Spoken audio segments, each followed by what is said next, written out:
إذا أردت أن يوفقك الله تعالى لا تظن أن الله سيوفق الكسول، سيوفق الذي لا يعمل. الله يقول وأن ليس للإنسان إلا ما سعى. المسألة متعلقة بسعيك أنت، بتعبك أنت، بمجاهدتك أنت. لا تنتظر أن ينزل التوفيق من السماء عليك هكذا وأنت نائم على فراشك، أن تتعلم علما وأنت نائم على فراشك، أن تزداد في الإيمان وتنال درجات الإيمان وأنت نائم على فراشك. لا بد من المجاهدة.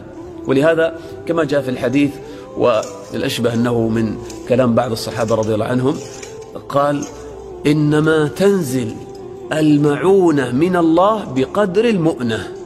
الله تعالى ينزل عليك من المعونة بقدر ما تبذل أنت من المؤنة، بقدر ما تبذل أنت من مجاهدة نفسك.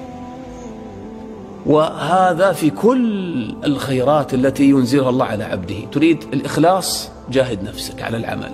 تريد طمأنينة قلبك، تريد خشوع في صلاتك، تريد أن تحفظ القرآن، تريد الدرجات العالية في الجنة، تريد أن تزداد علما، أن تزداد عملا، جاهد نفسك، أبذل الأسباب واجتهد فيها، واصبر وصابر ورابط، ستجد الخير ينفتح أمامك.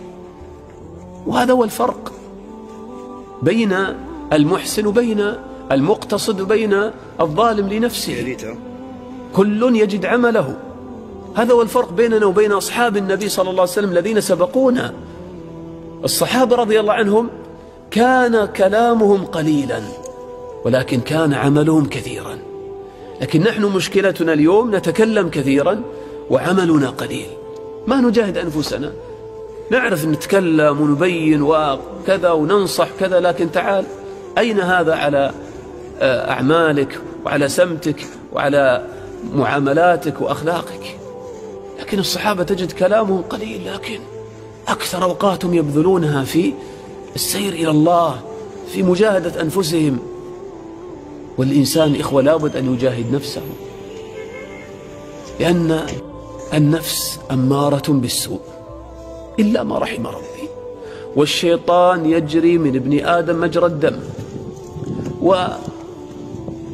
والفتن من حولك كثيرة، والمعين قليل،